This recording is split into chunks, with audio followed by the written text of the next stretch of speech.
Good evening, everyone.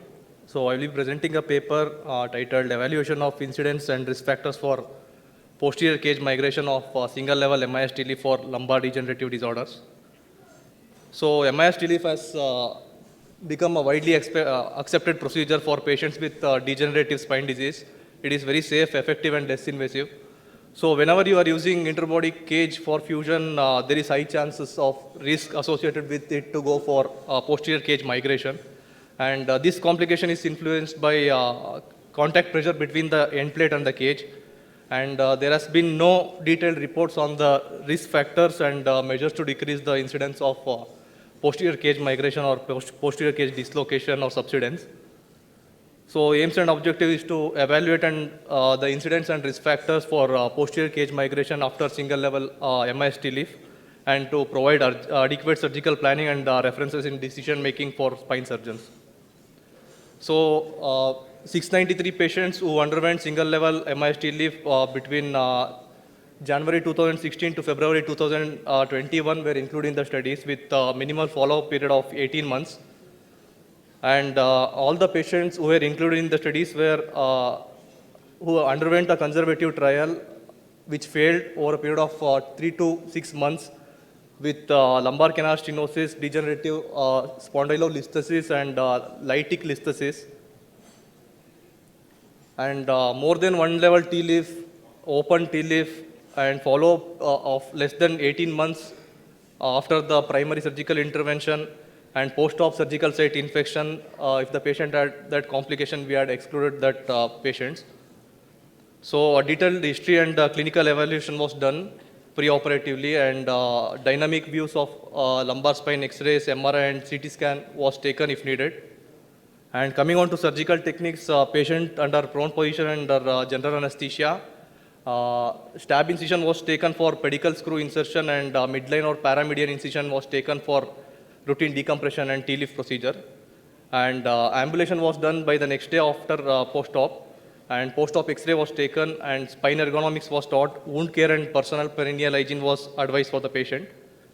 And follow-up was done after, we took X-rays after 2 to 3 days of post-op, and 2 weeks, 1 month, 3 months, 6 months and 1 year and 1.5 years of post-op X-ray was taken to evaluate the bony fusion and cage migration. And clinical and neurological assessment was done regularly within follow-up periods. And assessment and evaluation of risk factors for posterior cage migration was done under 3 strata: patient demography including age, sex, diagnosis, habits and BMI of the patient, and surgical and cage related factors being surgical time, surgical level, approach, blood loss, cage morphology and cage material. And radiological parameters I will be dealing in the upcoming slides. So we defined posterior cage migration as the radio-opaque marker which has been migrated posteriorly more than 2 millimeter when compared to the immediate post-op. Here you can see in the X-ray image.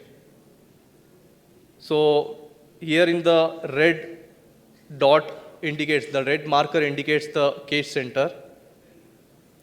So radiological parameters being antero-posterior variance, where it is the ratio of the cage center to the disc center to the caudal end plate, and mediolateral variance, the same thing in AP and lateral views respectively.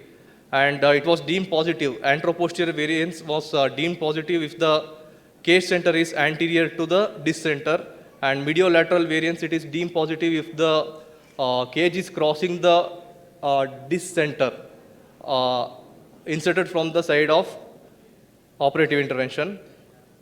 And coming on to height variance, it is the relative cage size compared to the disc space, which was obtained by subtracting the preoperative disc height from the cage height.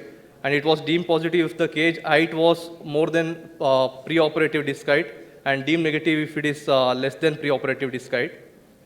And coming on to results, out of 903 patients, we included on 693 patients, among which 27 patients had posterior cage migration. And in case of high-grade listhesis who underwent MIS TLIF, had a significant p-value with high chances of them going for posterior cage migration. And antero-posterior variance and height variance had a significant p-value. So posterior cage migration occurred in 27 out of 693 patients of around 3.89%. And so in case of high-grade listhesis, decreased anteroposterior variance and decreased height variance have higher chances of risk of developing posterior cage migration. So in conclusion, so posterior placed cages, undersized cages, and MIS TLIF in high-grade listhesis are more prone for developing posterior cage migration. Some of the cases I would like to show you. A 35-year-old female with lytic listhesis with bilateral lower limb radicular pain, L4, L5 lytic listhesis. MIS TLIF was done. This is immediate post-op. This is 1 month post-op X-ray. And 5 months post-op, she had bilateral severe radicular pain.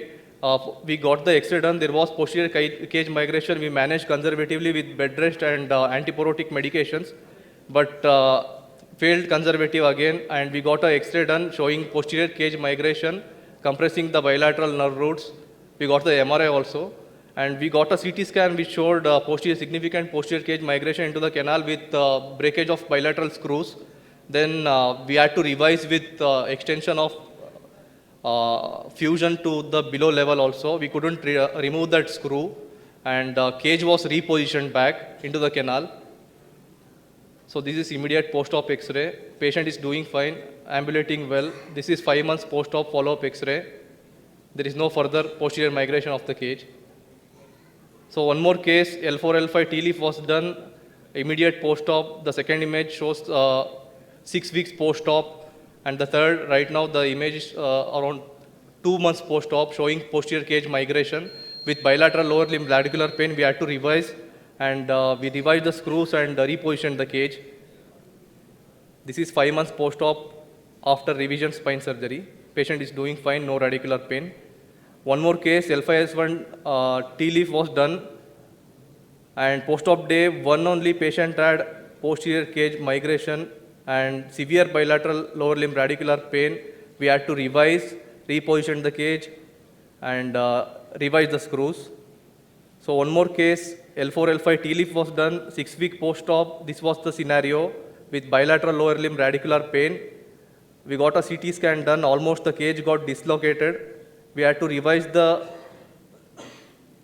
screws were loose, and we had to revise the whole system, and cage was reinserted and screws were revised. These are some of the references which I would like to quote, but no detailed risk factor evaluation has been done.